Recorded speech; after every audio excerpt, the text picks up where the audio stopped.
Welcome. You're tuned into Tangled Threads. If you're digging our content, hit the like button and subscribe. Thank you. All right, buckle up because this is a story I still can't believe I'm typing out. If anyone told me a month ago that my next post on Reddit would be about marital drama, I would have laughed. But here we are, so grab your popcorn or a stiff drink. You might need it. My name is Caiden, and up until very recently, I thought I was one half of a happy, newlywed couple. Pearl, my wife, and I had been married just over a year, and things were going great, or so I thought. Our tale begins in the crisp fall air of October, when news trickled in that my Uncle Bobby had to go overseas to help with some family stuff back in the old country. Now, Uncle Bobby isn't just some distant relative. He's the life of the party, the glue in our sometimes all too spread out family, and I've always looked up to him. He's the guy with a joke for every occasion, the king of Christmas cheer, so the idea of him not being around for the holidays was a bummer to all of us. The family powwow resulted in a collective decision. We'd throw the Christmas party early at Uncle Bobby's place. It would be a grand send-off and a chance to get the family together before schedules, and life scattered us like leaves in the wind. The day of the party was perfect. Crisp autumn leaves, the scent of pumpkin spice from every corner, and a family that hadn't been under one roof in far too long. Pearl was dazzling as ever, wearing a red dress that made my heart do somersaults like it did the first day I met her. Things kicked off great. The sound of laughter mingled with classic Christmas tunes, and the exchange of colorfully wrapped gifts added to the festive mood. I remember thinking, as I watched Pearl charming the socks off everyone, how lucky I was. But as the evening wore on, I couldn't shake off this gnawing feeling in my gut. Pearl, with her infectious laugh and easy smile, was getting touchy. More than usual, and not with me. She laughed a little too hard at Uncle Bobby's jokes, touched his arm every chance she got, and kept pulling him into conversations. At first, I chalked it up to the booze. We were all knocking back the eggnog pretty hard. I thought maybe she was just trying to make him feel good before his trip. But then they disappeared. I was in the middle of a conversation about the latest sports debacle when I realized I hadn't seen Pearl in a bit. Uncle Bobby was also MIA. A little alarm bell rang in the back of my head, and I excused myself to go find my wife. Now, I wish I could tell you I found them in an innocent situation, that this feeling inside me was just unwarranted jealousy.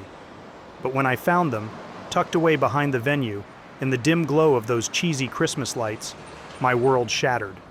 They were kissing, not a peck, not a goodbye kiss, a full-on, passionate, only in rom-coms kind of kiss. I saw red. I actually think my vision tinted. I stormed over, pulled Uncle Bobby off, and without thinking, my fist connected with his face. It wasn't my proudest moment, but damn it, I was seeing my wife in another man's arms. The ride home was the longest of my life. Pearl was sobbing, pleading with me, saying it was a mistake, that the alcohol, the emotion of the night got to her. But all I could hear was the echo of that kiss, the betrayal. I remember sitting on our couch, the silence of the house suffocating me. When Pearl walked in, her makeup smeared from tears, she tried to reason with me. "Caiden, please, let's talk about this," she begged, her voice hoarse. But there was nothing to discuss. "Talk about what, Pearl? How you kissed my uncle? On what planet is there an explanation that makes that okay?" My voice was colder than I intended, but the frost was in my veins. "Caiden, it didn't mean anything. It was stupid, and I'm so sorry," she pleaded. "Sorry doesn't cut it. You crossed a line. How can I trust you after this?" The word divorce hung in the air, unspoken but heavy as lead. She reached for me, desperation in her eyes, but I couldn't bear her touch. "Don't. Just don't." That night, Pearl left. I sat there, surrounded by silence and the ghost of Christmas cheer, feeling nothing but numbness. The next few days were a blur. My phone blew up with calls from family members wanting explanations, apologies from Pearl, and even a groggy, remorse-filled message from Uncle Bobby, who sounded like he'd just gone 10 rounds with his conscience and lost. But I couldn't face any of it. Not yet. When I finally picked up the phone to call my mom, the disappointment in her voice was like a knife twist. "Caiden, honey, I don't know what to say. I'm so sorry." I rubbed my forehead, feeling a headache brewing. "I know, Mom. What am I supposed to do?" There was a sigh, the kind that carried years of wisdom I wished I could inherit on the spot. You take the time you need to figure things out. We love you both, but this is something between you and Pearl. You'll know what's right for you. Those words didn't make the next step any clearer, but they gave me permission to sit with my feelings without judgment, and that was something. The divorce word, that heavy leaden thing, started taking shape into action. I met with a lawyer, a no-nonsense woman who laid out my options with clinical precision. As I sat in her office, the reality of my situation hit me like a December chill. This was happening. When I got home, there were more messages from Pearl. This time, I listened to them. She was apologizing, saying she'd do anything to make this right, to earn my trust back. Each message cracked my resolve just a little, reminding me of the love we shared before all this mess. But love wasn't enough to erase that image from my mind. I couldn't unsee it, couldn't unknow it. And so, with a heavy heart, I called her. "Pearl," I started, the word thick in my throat. "Caiden," she replied, her voice a whisper, a lifeline. I took a deep breath. "I'm going to send over the divorce papers. We can't come back from this." There was a pause, a silent scream in the void. "I understand. I'm so sorry, Caiden. I'll sign whatever you send. I wish I could take it back." I pinched the bridge of my nose, closing my eyes. "I know you do, but wishing doesn't change what happened." We hung up, and I sat there, the weight of my decision anchoring me to the couch. I felt grief, anger, loss, but underneath it all was a faint glimmer of relief.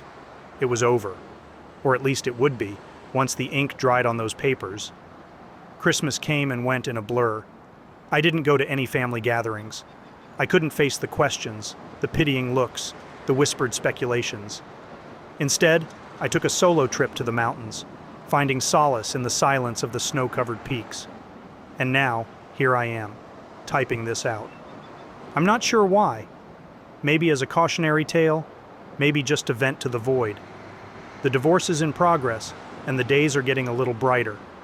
I've learned the hard way that sometimes love isn't enough to fix everything, and that's a tough pill to swallow. I've had a lot of time to think, and I've realized that forgiveness isn't just for the person who wronged you, it's for you too. I'm working on that part, slowly. As for Uncle Bobby, I haven't spoken to him since. That bridge is burnt to cinders, and I'm okay with that. Some actions have irreparable consequences, and I've got to live with that. So, there you have it, Reddit. My tale of woe. Not the cheeriest of holiday stories, I know, but it's mine.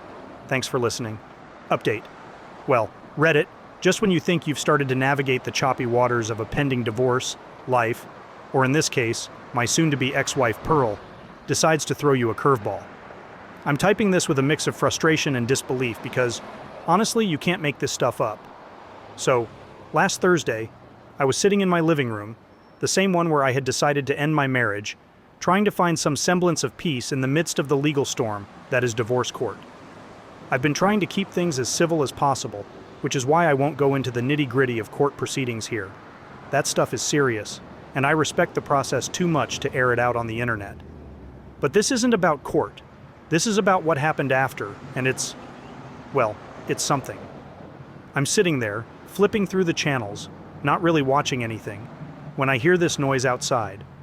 It's a kind of thudding sound, and my first thought is, great, neighborhood kids are playing baseball and my house is first base. I wish that were the case.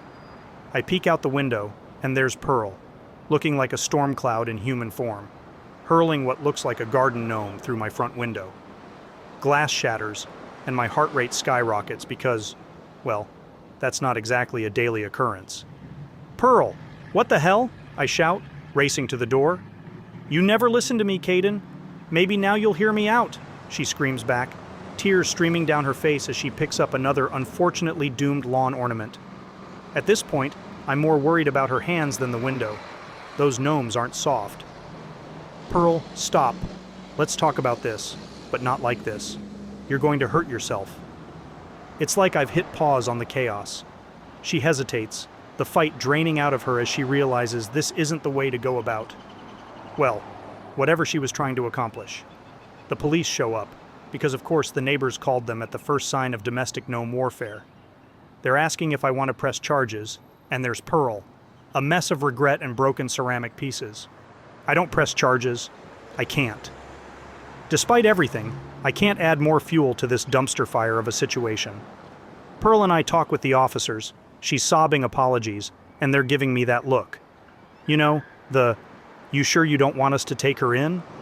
Look. But I shake my head. After the officers leave, with stern warnings and an incident report that's probably going to read like a bad sitcom script, I'm left with Pearl and the wreckage. The anger's gone from her eyes, replaced by this hollow remorse. Why, Pearl?